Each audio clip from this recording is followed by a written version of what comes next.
हरियाली तीज व्रत कथा एक ऐसी कथा है जो भगवान शिव और माता पार्वती की प्रेम कहानी को बताती है। ये कथा बताती है कि कैसे माता पार्वती ने भगवान शिव को अपना पति बनाने के लिए कठोर तपस्या की थी।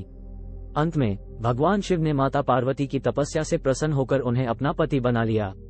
इस कथा से ये सीख मिलती है कि प्रेम और विश्वास के बल पर सब कुछ संभव है। हरतालिका का अर्थ और हरतालिका व्रत कथा। हरतालिका शब्द संस्कृत के दो शब्दों से मिलकर बना है। पहला शब्द है हरत, जिसका अर्थ होता है हरण करना, और दूसरा शब्द है आलिका, जिसका अर्थ होता है सखी।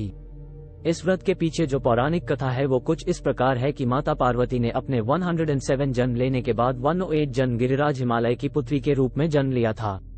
शैलपुत्री के रूप में उन्होंने 12 वर्षों तक कठोर निर्जल तपस्या की थी, जिसमें हर एक ऋतु के कठोर प्रहार को भी उन्होंने सहन किया था।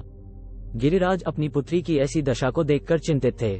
ऐसे में एक दिन नारद ऋषि उनसे मिलने आए और उन्होंने गिरिराज को बताया कि भगवान विष्णु उनकी पुत्री की कठोर तपस्या से प्रसन्न है और उनसे विवाह करना चाहते हैं।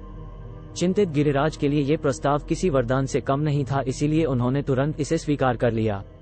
जब ये बात माता पार्वती को ये बात पता चली तो वह बहुत व्याकुल हो उठी और अपनी सखियों को अपनी दुविधा बताई कि वे भगवान विष्णु से नहीं बल्कि भगवान शिव से विवाह करना चाहती है।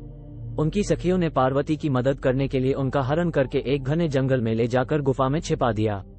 इस गुफा में पार्वती ने रेत से शिवलिंग बनाया और निराहार निर्जला रहकर भगवान शिव की पूरी तल्लीनता से आराधना की।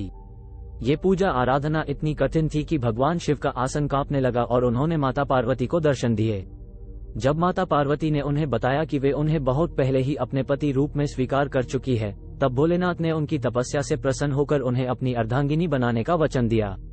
ये दिन हस्त नक्षत्र में भाद्रपद शुक्ल की तृतीया का ही दिन था। शिवजी से मिले वचन के पश्चात माता पार्वती ने उस शिवलिंग और पूजन सामग्री को जल में विसर्जित कर दिया और अपने व्रत का पारण किया।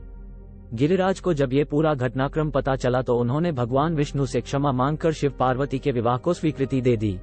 भगवान शिव और माता पार्वती का विवाह बहुत ही धूमधाम से हुआ। इस विवाह में सभी देवता और देवी उपस्थित थे। हरियाली तीज व्रत कथा से ये सीख मिलती है कि प्रेम और विश्वास के बल पर सब कुछ संभव है।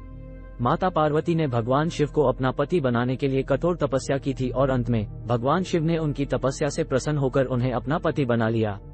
ये कथा हमें ये भी सिखाती है कि भगवान शिव सभी भक्तों के लिए दयालु और कृपालु हैं। वे सभी भक्तों की मनोकामनाएं पूरी करते हैं।